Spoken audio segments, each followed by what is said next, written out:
Hi there, Serial Trader here. I'm going to have a look at the major US indices. It's been quite a while since I did an update, but I think there's enough going on here to warrant a video. So I'm going to start with some larger time frame context. So here's a monthly chart of SPX, and I just have it going back to the 2009 lows there at 666. So from that major low we had in 2009, you can make the case that we actually have a mature looking 5-wave sequence off those lows, and that's where we'd have a wave 1 up here into April 2010. We had this somewhat unusual running flat wave 2, which ended on October 2011. Then we had this very extended third wave, which ended in September of 2018.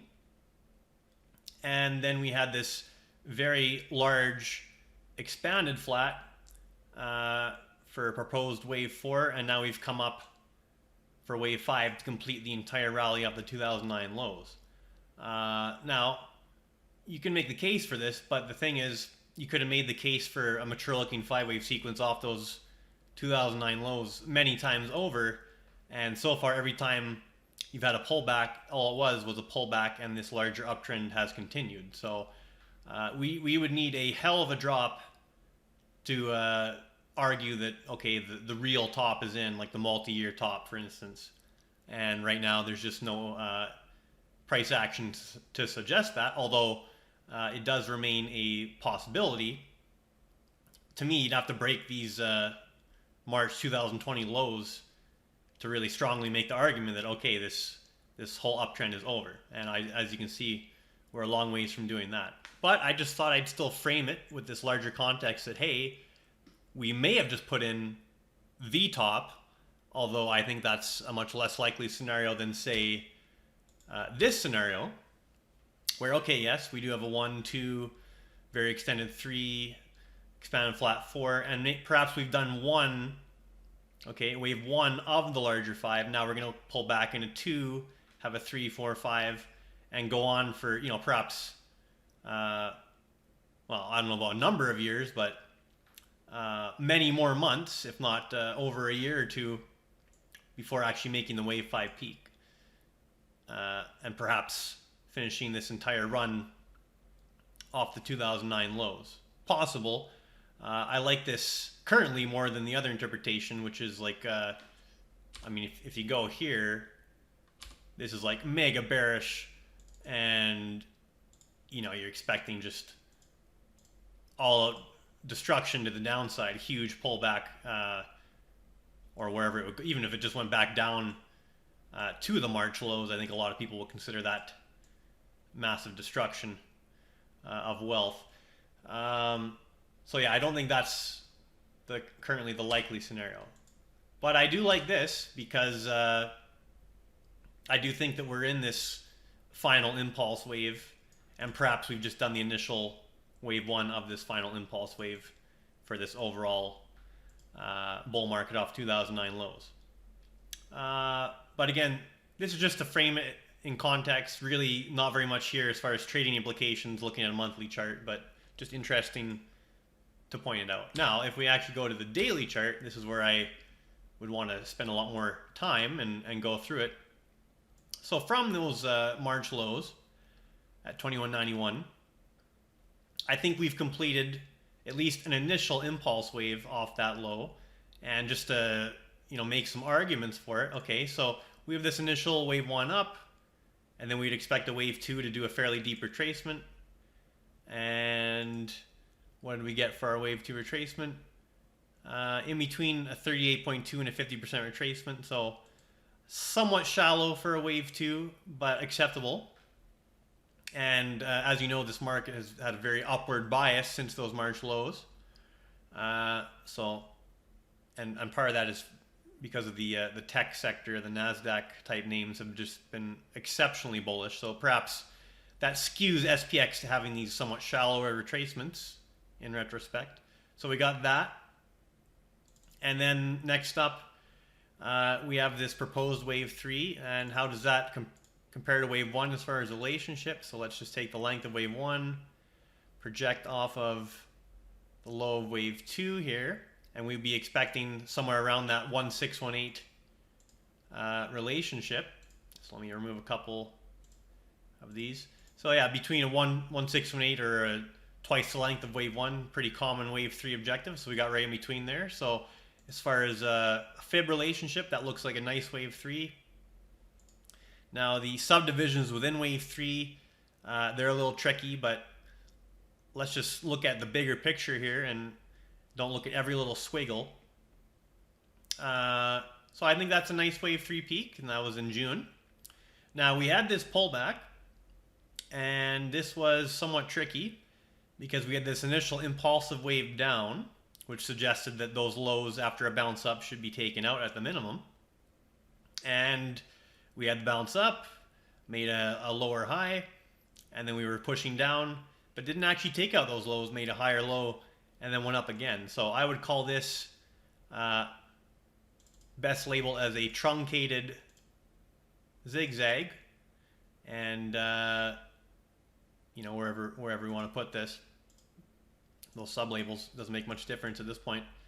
But a truncated zigzag, meaning that just hang on there, meaning the C wave failed to get below the A wave, which is actually kind of a sign of underlying strength in the market, and that certainly proved to be the case as we had this big run up in this wave 5. Okay, so I thought I'd point that out.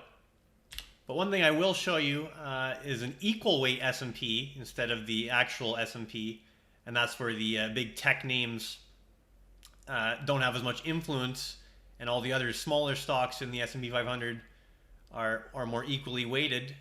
And I'll show you that just one moment here. I'm just going to briefly pause and bring up the equal weight. Okay, let me just switch over there to the equal weight. Now it's an ETF, but that's the best I could find as far as equal weight representation of the index. Now let's look at this. So similar idea to the SPX chart off the March lows. We got 1, 2. This 3 is even uglier actually, but still wave 3. Now look at this. This actually did what was expected by the analysis at the time, where the C wave, albeit marginally, still made a new low below that A wave. Okay, so that was the expectation at the time. So on the actual S&P, it was a truncated C because of the unusual strength of the heavily weighted tech names, which have been on such a run. But in this equal weight, you see you had the more normal 3 waves down, ABC down, and then we went up on our wave 5 run. And actually the subdivisions look even cleaner here on this 5-wave move up for wave 5. It actually looks cleaner than the normal S&P. You can see there. And actually weaker too. So you see we actually made a truncated 5th wave here on the equal weight. So the high here in June for this equal weight was, and ticker symbol RSP, the equal weight ETF for the S&P. The high in June was 113.16, and the high we just put in was, let's see here, 113.16 versus, okay, so we just barely made a new high, 114.45. So a very marginal new high, almost a double top. And now we're starting to pull back here on the equal weight. So that's interesting. So again, just shows you how much more juice the S&P had because of those heavily weighted tech names, being that it is a market cap weighted index compared to this equal weighted version. Okay, so I just thought I'd show that for some context to explain why we didn't get the C wave down to at least a slightly lower low back there in June. It did happen if everything was equal, but since it wasn't, you get the truncation. So I think that's a pretty reasonable explanation. Now, next thing is what kind of retracement did we do of, so wave 3, typical wave 4 retracement. You see, we're back to SPX here, by the way. Typical retracement for wave 3 would be between a 382 and a 50%. So we didn't even quite make the 382. I think we did get the 236. Yeah, so in between the 236 and the 382 retracement, which isn't so unusual for a wave 4, but you can see it was a nicer three-wave move down on the equal weight. We got skewed here by those unusually strong stocks. So I'll delete some of this stuff, just kind of building the case for why I think we have a mature, perhaps completed looking impulse wave off the March lows, and why we should be looking for a larger degree pullback. And I'll get into that here momentarily. And also we can throw up an Elliott final channel. That's where you just take the termination point of wave 2, connect with the termination point of wave 4, project off of that in parallel off of the wave 3 top. And as long as you stay in that Elliott channel, you're still in the impulse sequence. Once you start breaking out of that Elliott wave channel, or sorry, Elliott final channel to the downside, that's a fairly good sign that this impulsive sequence is over, and now we've started a new corrective wave down. So it looks like that's what we got going on. Sorry, that's what we got going on here. And okay, so if you go to, like, say, the hourly chart, not that clear here on SPX, at least if you look at the futures chart, you get a little bit more detail and subdivisions. But just on this cash index hourly chart, hard to get a clean 5-wave move down out of that, although I think that's what it is if you look at the futures. But back to the daily, I think we got perhaps the initial A wave down in place now, and we're probably bouncing up in B. Like to see it actually go a little deeper to potentially set up a downside trade, and then maybe get a C wave move down, something like this, and then perhaps another buying opportunity if we, if we have a corrective wave here. If this thing just,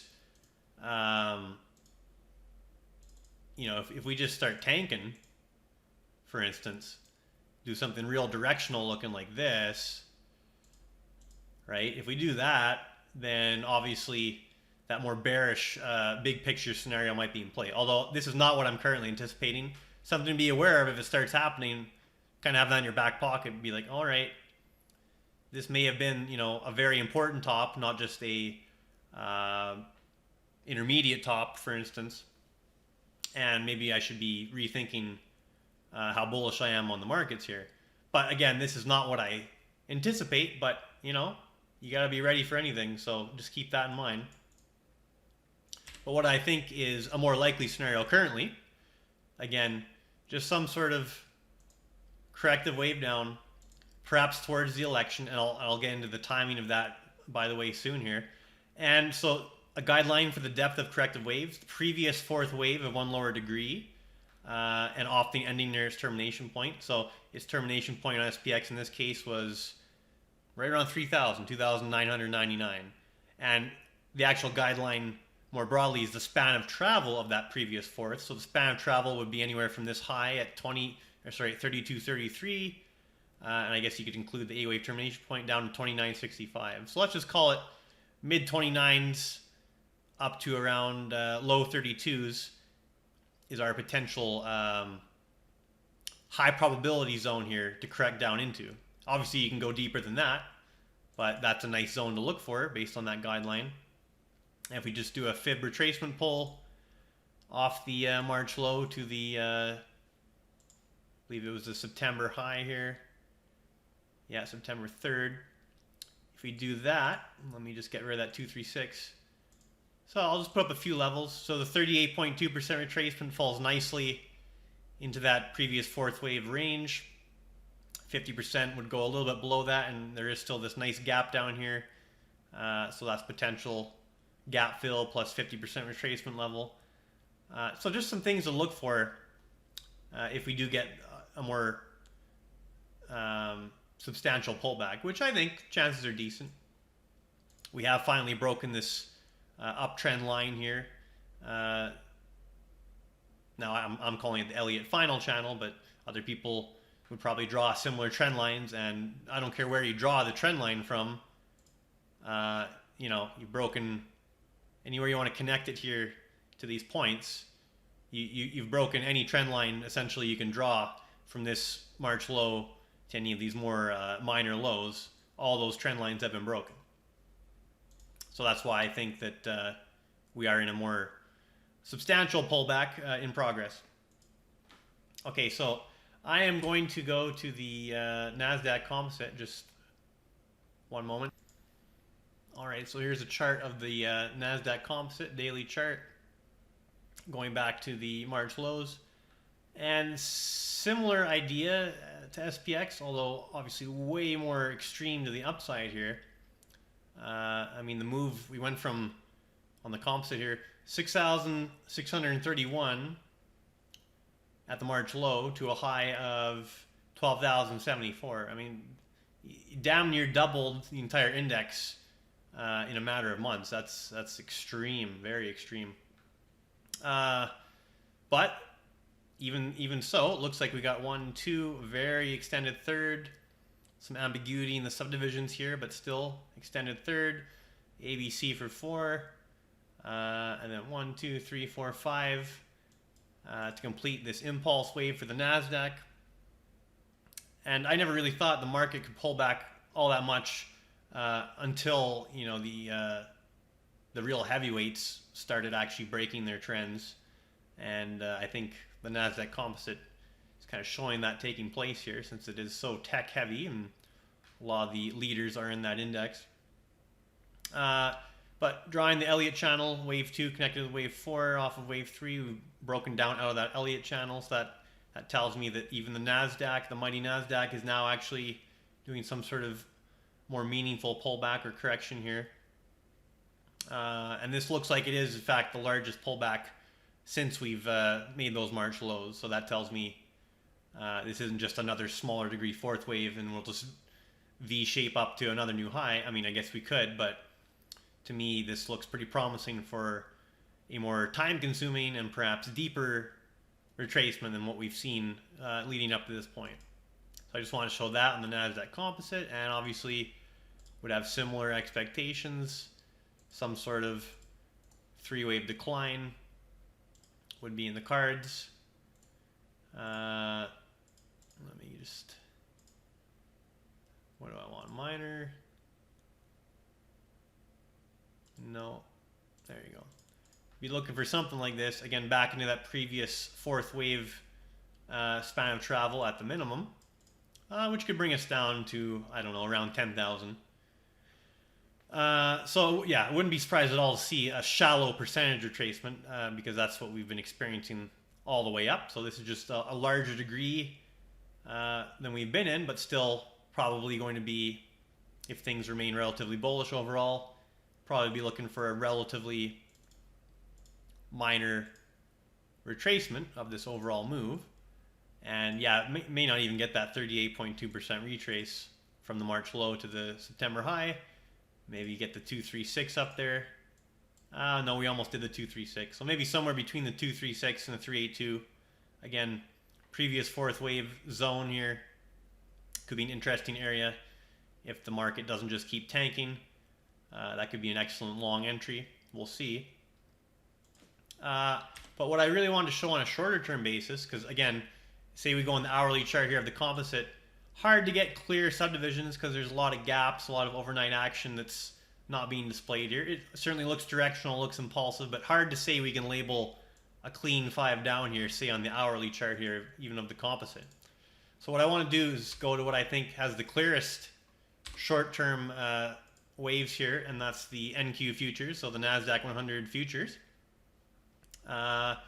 And from that September 3rd peak, well, actually the peak for the futures was on September 2nd, overnight, I think. I'd have to check here. Let's see. And, oh, well, whatever. It's not important.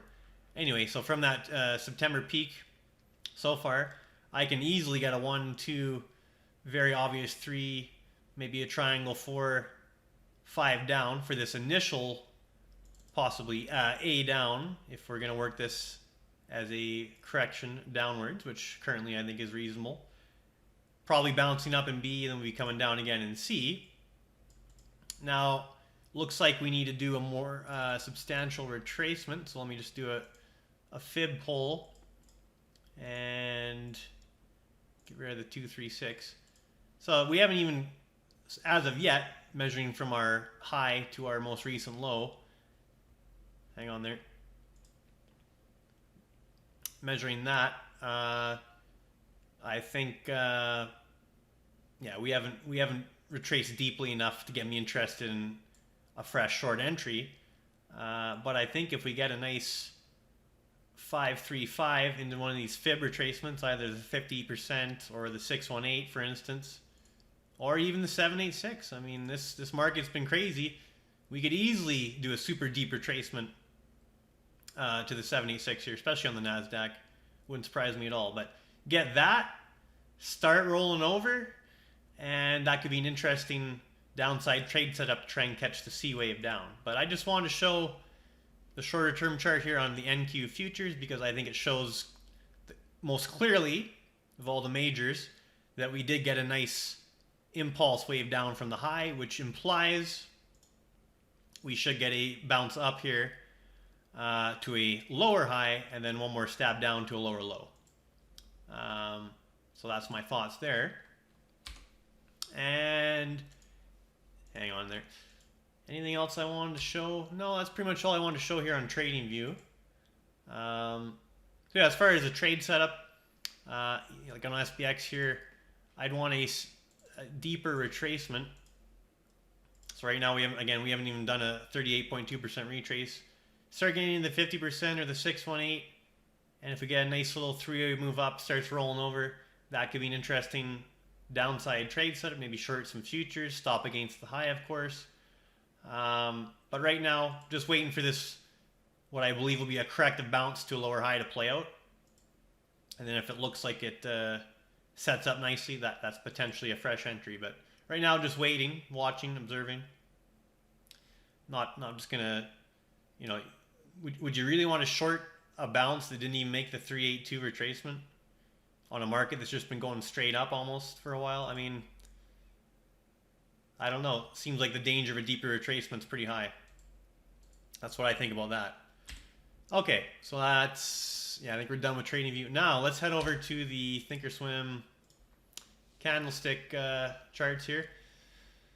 Now looking at this, so we had a gap up, and that was an ending gap, kind of a blow off top. Everyone bought most exuberantly, well, not everyone, but some people bought most exuberantly right at the top, and then of course the rug gets pulled, max pain, right? That's how it goes. So we've finally broken below the daily T line, which we haven't done in quite some time. We've lost the 20-day simple moving average.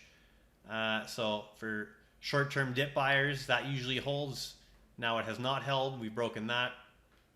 We've almost got down to the 50-day simple moving average, and that's a common area to at least bounce from. Now, if we lose the 50, that brings the 200 potentially into play, which currently is around close to 3,100, which actually lines up quite well with some of those retracement proposals I was showing there on the TradingView chart.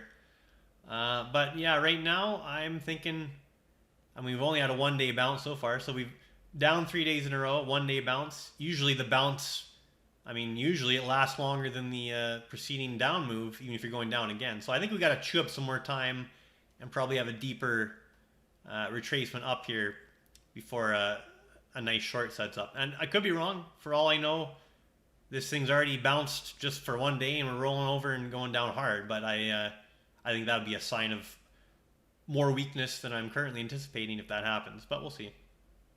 So currently expecting a little more bounce here before a potential next leg down. That's the daily chart here on SPX. Now on the weekly, anything to point out? Obviously we had a weekly reversal last week. Not quite a weekly bearish engulfing, but it's kind of a weird candle. It's got a long upper shadow, but you could also call it a dark cloud cover candle, almost a bearish engulfing. Let's just call it, for the sake of simplicity, you know, a weekly reversal candle. And now this week so far just kind of in a range consolidating at the moment. But the week's not over, so we'll have to see. Now that's SPX. And we'll go over to the Dow Jones Industrial Average here. Won't spend too much time, but the Dow, same idea. Made a top. Now the Dow did not actually make a new high yet. So it did a 1, 2, 3, 4, 5 up, failed to make a new high. So that might argue more towards this being 5 up just for the initial one of the larger 5. We come down in 2, then 3, 4, 5. So that might be somewhat comforting, unless you want to call this a truncated fifth and we're just tanking. But I think it's probably more indicative that, okay, 5 up, not to a new high. So that's 5 up just for the initial impulse wave off the March lows for the Dow. We'll correct down into 2 and then go 3, 4, 5 as time goes on for that larger 5. But I don't want to get too far into that here. So on the Dow, yes, we've broken below the daily T-line. We've lost the 20-day simple. Haven't gone down to the 50 simple yet. Same idea as SPX, basically. Weekly chart. Dow did a similar weekly candle to SPX as well. Nothing to really remark on there. And what else? Go to the Nasdaq Composite. So on the Nasdaq Composite, obviously we've broken below the daily T-line and we've been closing below it, so we haven't done that. Let me see here. We haven't done that in a very long time on the Nasdaq Composite. You can see every time we tried to break below that daily T-line, it was quickly just bought back up. Really didn't close too much below it for more than a day or so in previous instances. So we've seen the largest kind of downward move with some staying power so far just recently here than we've seen the whole time from those March lows. So I do think that we have a larger degree pullback in play here based on those factors. So the Nasdaq did actually get to its 50-day simple moving average. Obviously we're bouncing off of that now. And let's see what we got here on the weekly for the Nasdaq. So yes. So the Nasdaq actually had the best looking weekly bearish reversal candle.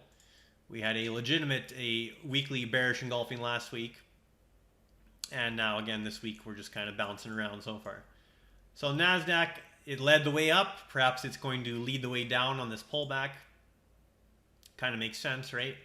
The names that can move more extremely up, they can move faster down as well. Kind of works both ways, right? Okay, so we'll go to the VIX. Now the VIX got kind of bottomed out there for a while, and now we've had a nice surge up. We are back above the 200-day moving average on the VIX for what that's worth.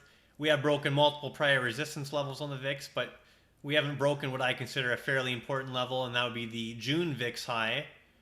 And let's see here. Yeah, so the June high in VIX was 44 and change. So far we got up to 38 and change. So again, if the VIX doesn't make new highs, like even if we pull down farther in the market, but the VIX kind of stays below that prior high, that also kind of tells me that it's just a correction and we're not doing anything more extreme to the downside like we did in March, where obviously the VIX made a historic move. I think that was its highest level possibly ever. Very close to the highest level ever, if not the highest level ever. I have to go back and check, but it's right up there. So yeah, unless we start breaking above the June VIX area there, I think we can be fairly confident that this pullback we're in is just a corrective decline within a still larger uptrending market. But we'll see. Still early to make those kind of calls. Hang on. Going back to what I want to show here. So yeah, VIX, VVIX tool. So on the VIX, VVIX tool, we did get a buy signal back here. Well, a preliminary one. So first we had that the divergence. That's step one. So VIX started making higher lows. VVIX made a lower low. So that was your initial VIX, VVIX divergence. Then VVIX got above the red moving average. That was step two. Again, though, in this condition, we were still going up on SPX, even though VVIX and VIX were now going up as well. That was definitely a heads up, but not a precise timing tool. But the actual confirmation of the sell signal here was when SPX got below the blue moving average. Had you taken that trade, sold short when SPX broke below the blue moving average after these other preconditions were there, you certainly captured a nice move down. Let's see, what we go from around 3,500 so far to as low as close to 3,300. So 200-point move down on that signal, not a bad move. At this point, We're still below the blue moving average on SPX, so the sell signal is still in effect, but I expect we'll probably bounce a little higher here before potentially getting another leg down. So that's really what I wanted to show there. I was gonna, before I end the video, I want to go back and show some previous action leading up to the presidential election, okay? And let's just, I think I'll go to the weekly chart. That'll probably serve me fairly well. Okay, so the 2016 election, let's see here. The market topped, where did it actually peak out? Well, technically, let's see here. 2132.82, 2134.72. So technically it peaked in May, but we basically had a localized high here. Let's see. Localized high kind of in July. We pulled back, made a low in August, and then tested that low in September, bounced up here in November. Hang on now. Let me make sure I'm... Oh, sorry, this is... Yeah, that's why it's not making sense from what I was looking at. This is still 2015, so forget what I just said there. All right, 2016. So that's what I wanted to go through. Yeah, okay, so here, 2016.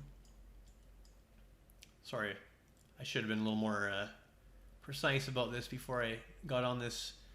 Okay, so yeah, this is what I was looking at. So we peaked in August. So on the 15th of August, we peaked on the S&P. And this is August 2016, so leading up to the November 2016 election. Peaked at 2193. Then we had a corrective three-wave decline until October 31st. That was the low, and then of course the election happened. Trump was elected. Now there was a big dump overnight in the futures, but you don't see that on the cash chart. So the cash chart bottomed on the 31st, and then we started this very impulsive move up into 2017, 2018, right after the election. So my key message here is in 2016, we peaked out in August and corrected right up to the election, essentially. So we drifted down right into the election. So that's some context for election behavior. Now going back to the one before that, 2012, I want to just point out there seems to be a tendency here, so something to add to our existing analysis. Let's see here. Okay, so we peaked in September, so the 10th of September. So August, September seems to be kind of a peaking zone leading up to the election. So in 2016, he peaked in August. In 2012, we peaked in September. So September 10th, we peaked at 1474.51. Corrected down a little bit past the election, not much. Made our low here the week of November 12th, and then went up again. So again, we seem to peak out, let's say 3 months before the election, correct down towards it, either slightly before it or slightly after it, and then take off from there. So that's happened 2012 and 2016. And now here we are in 2020. We may have just put in a very significant September peak, and probably looking ideally for this corrective move to last a while. It doesn't mean it will, but ideally it lasts a while. We get down in this previous retracement area, previous fourth wave zone, and we consume some time, leading up closer to the election. Late October, early November, kind of something like that. So just something to think about. So as far as like actionable setups here, fresh short, wouldn't do it here. Wait for a deeper retracement, and then of course stop against the high once that happens. And as far as a long, I'd say just wait for this correction to play out, because we don't know. The thing is, we don't know if it's going to be just a simple zigzag or something more complex or whatever. So just wait for some more pattern development to set up a fresh long. That's probably what's going to happen, but until it does, let's just observe. So I think I'll leave it with that. I don't plan on doing these, overall market update videos all the time, unless I'm going to be super active, trading the indices or the futures.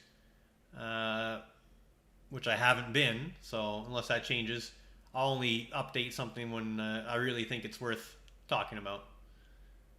All right, Serial Trader signing off.